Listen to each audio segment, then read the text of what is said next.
গ্রাম বাংলার জীবন কতই না সুন্দর। আজকে আমি জামালপুরে এসেছি ট্যুর দিতে। এটা হচ্ছে আমার ভাইয়ের বাসায়। এখানে আইসা আমি অনেক কিছু খেতে বাগানে অনেক কিছু পেয়েছি, তাহলে ভাবলাম আজকে সব কিছু একটু একটু করে নিব। এই টাটকা সবজিগুলা তুলে রান্না করে খেতে খুবই ভালো লাগে, তাই আমি এখানে সব কিছু একটু একটু করে নিয়ে নিয়েছি। প্রথমে লাউ শাক নিলাম, তারপরে কিছু কাঁচা টমেটো নিয়েছি, তারপরে চলে এসেছি কচু খেতে দেখলাম এখানে। আবার দেখেছি বাঁধাকপি।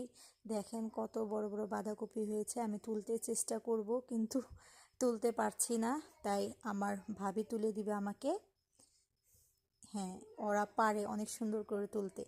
দেখতে পাচ্ছেন গাছ কত সুন্দর বড় পাতাকপি। এখন আমি তারপরে এখান থেকে বের হয়ে সব কিছু সবজি একটু একটু নিয়ে আবার আরও চলে যাব কিছু সবজি নিতে। তাহলে এই যে দেখতে পাচ্ছেন, এটা হচ্ছে ডাঁটা শাক। কি সুন্দর লম্বা ডাঁটা শাক।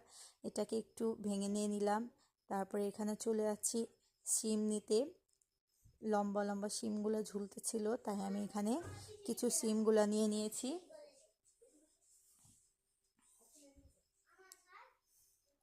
তুলে নিলাম শিমগুলা। সিমের পরে আমি আবার এখানে চলে এসেছি বেগুন গাছে। বেগুন গাছ ছোট ছোট বেগুন ছিল, আমি এখানে কয়েকটা বেগুনও নিয়ে নিব। তারপরে আবার চলে এসেছি লাল শাক। দেখতে পাচ্ছেন কি টাটকা টাটকা সুন্দর লাল শাক আছে এখানে। আমি অল্প কয়েকটা লাল শাকও নিয়ে নিব।